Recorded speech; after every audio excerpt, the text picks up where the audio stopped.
உங்களுக்கு தெரியுமா, இந்தியாவில் உள்ள 50% அதிகமான கர்ப்பிணி பெண்கள் பெரிய ரிஸ்கில் தான் இருக்காங்க. இதில் பெரும்பாலானோர் கிராமங்களில் இருக்கக்கூடியவங்களா இருக்காங்க. மருத்துவமனையிலேருந்து வெகு தூரத்தில் இருக்கிறவங்க, சுலபத்தில் மருத்துவமனையை அணுக முடியாதவங்க பலரும் இந்த பிரச்சனைக்குள்ளார இருக்காங்க.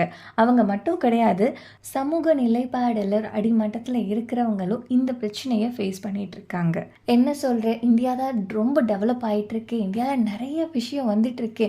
இந்த சுச்சுவேஷன்லேயே 50% கர்ப்பிணி பெண்கள் இது போன்ற அவல நிலையை பார்த்துட்டு இருக்காங்கன்னு கேட்டிங்கன்னா, ஆமாம், இந்த இந்தியாவில் தான் பிரதான் மந்திரி சுரக்ஷா மத்ருத்வ அபியான், அதாவது பிஎம்ஓடைய இந்த திட்டத்தின் படி இந்தியாவில் உள்ள கர்ப்பிணி பெண்கள் தன்னுடைய கர்ப்ப காலத்தில் அட்லீஸ்ட் ஒரு தடவையாவது அவங்க டாக்டர் கிட்டக்க ஸ்கேன் பண்ணி அவங்க குழந்தை எப்படி இருக்குது, ஆரோக்கியமாக இருக்கா அப்படின்றத அவங்க ஒரு தடவையாவது தெரிஞ்சுக்கணும்.